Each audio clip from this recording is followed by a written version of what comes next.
So, Carlos, we'll let the morning set be a study in contrast. From Tito Puente and Maynard Ferguson to Regina Carter. There you go. Après un rêve. It's from her Paganini album. Yeah. And some people take their music a little more quietly than others. Yes. I did not expect Jim White to come in on that note, but he did. But he's here. You know, when you're a fool for music, you're just a fool for all kinds of music. Uh-huh. And that's what I am. Well, great to have Jim White in the house with us, longtime community volunteer and activist. We love to have him in during our pledge drives with top 10 reasons to support Kuvo. But Kuvo is not his only passion. He's a passionate man with a lot of passions, and one of them is this new concept called sensory-friendly concerts, and we're going to ask you about that in a second. But first, Jim, you're looking good. Well, thank you very much. I had to kind of, put on my glad rags when I heard there was going to be a camera down here today. I wasn't sure. Usually we're all wearing Kugo wear and just hanging out. But I'm honored that, as I always am, when you ask me to come down and do anything with you. Well, you're always involved in interesting projects. Longtime staffer at the Volunteers of America and all the great work they do downtown with the elderly and the unhoused. But this project here, how did it get your attention? Well, I volunteer. I do will call for the Colorado Symphony. I'm the guy on the inside of the glass because everybody is about my age that's down there. A lot of them are, I should say. And they're all very confused like me because they don't get tickets anymore. It's all on their phone. Oh, my goodness. So they're always trying to slide their phone into me through that little hole in the glass. And they're all upset that they're not going to get in. So it's the perfect spot for somebody like me with nothing but empathy to say, don't worry, you're going to hear this show. Okay. And I heard from being down there that the symphony does these sensory-friendly concerts. So I thought, I want to see what that is. And they held it out in a stage and music hall in Littleton.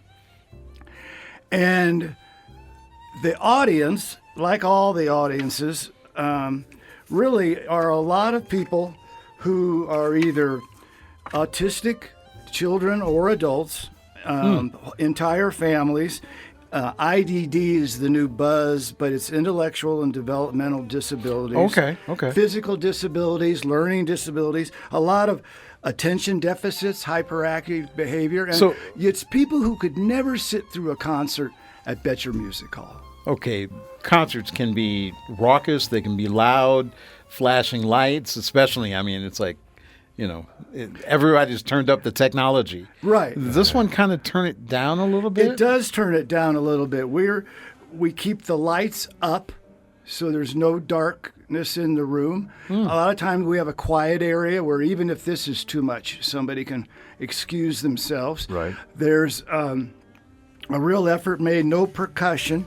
We use an ensemble, so it's a viola, 2 violins, and a cello. And the music is everything from, Pachelbel Canon or Beethoven's Ode to Joy, but then it'll be the theme from Harry Potter, These ladies and men, but Catherine Beeson is the lady who runs the Ensemble Faux Show. She has a chorale of musicians, and she gets 4 of them together.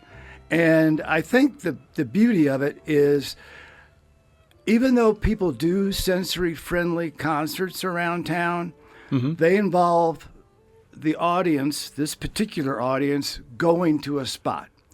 And so that involves another roadblock in that transportation is very hard for a lot of this group. Sure, it's a big deal to be able to get from A to B. So there's extra room for chairs and that kind of thing. And because it's all accessoride, RTD, or some way. So what we do with our little ensemble faux show is we take it on the road. So they don't have to go anywhere. So I coordinate with different day programs that have intellectually, developmentally disabled adults or children, and arrange for a time And they're always very excited because here comes in live music. Right. And the beauty of it is it's like a no shush zone would be the best way. Okay. If you want to stand up and scream, if you want to hum through the whole thing, if you want to just wander around the room, nobody is going to say anything to you. However you experience music. But I have to tell you, when they play that first note, it's life-changing. It's life-changing for me. It was. And I said, this is something I want to be a part of. And I thought I can't play a harmonica. So I went up to this Catherine Beeson, who's the head of it, and said, listen, I've been in the nonprofit world for over 40 years.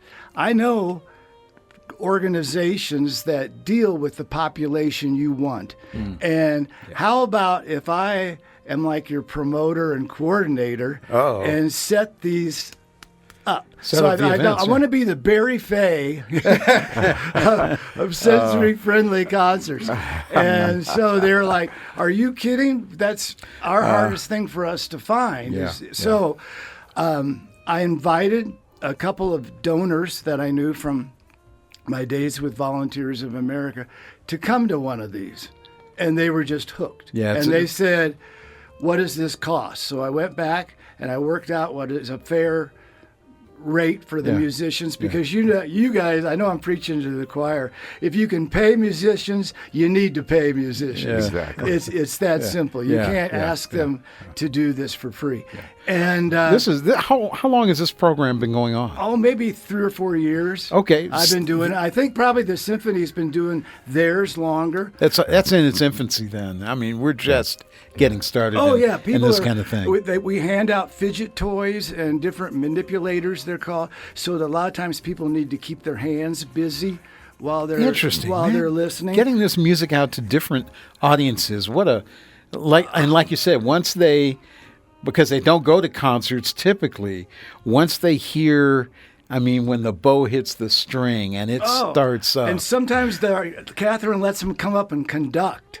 She says, this is, everybody thinks this is easy, but we'll watch you, and when you lift your hands, we'll be ready, and when you lower them, we'll start.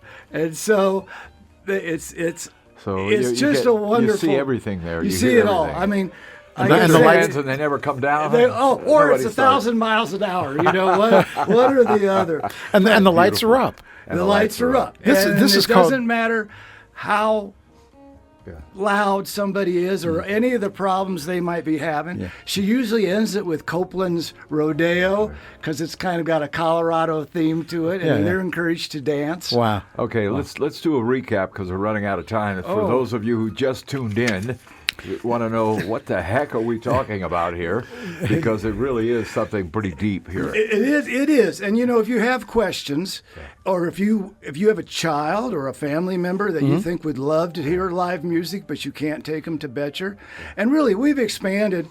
Sometimes it's just very frail elderly we'll go to, or low people who cannot get to Betcher Music Hall. This is a broad audience, Spectrum or IDD or elderly this is great. Right, but it's the power of music, live music, that is missing in their life. So they can simply go, when they're done here today, Jim Ensemble 5280 at gmail.com. Maybe you'll have that somewhere where they can find that. We'll try and figure that out and create a link, because this is all being videoed, and we'll put this on our socials as well as the website, kuvo.org. The Ensemble for Show, spelled the French way, the New Orleans way, FAUCHEUX. We'll do the link when we put the story on. And I promise I will answer all these inquiries in person, and really, there's no cost to anybody to come to these, and it's like the first time you heard Samuel Barber's Adagio for strings. You probably saw it running on the movie Platoon, and you thought, whoa, this is a piece of music. And that is the experience for 45 minutes in that room. It's life-changing. Love that you're getting music to the people. Jim White, our guest. It's Ensemble for Show. It's sensory-friendly concerts. Give that email again, and then we'll put it on the website. Okay. Jim Ensemble 5280 at gmail.com. Jim White, Thank you. we like you for a lot of reasons. Yeah. But when you're involved in music, man, it's all the better. You guys are the ones that set the hook and brought me into the boat. You didn't even need a net. I'm You hooked. just jumped in the boat. Jumped in the boat. Exactly. Take care of yourself, my friend. Well, thank you again. I'm honored to do anything with this station. All right. Let's get on with some music. Speaking of, here's violinist, from one violinist to another. Here's Johnny Frigo. This is Tanga on Kubo Jazz.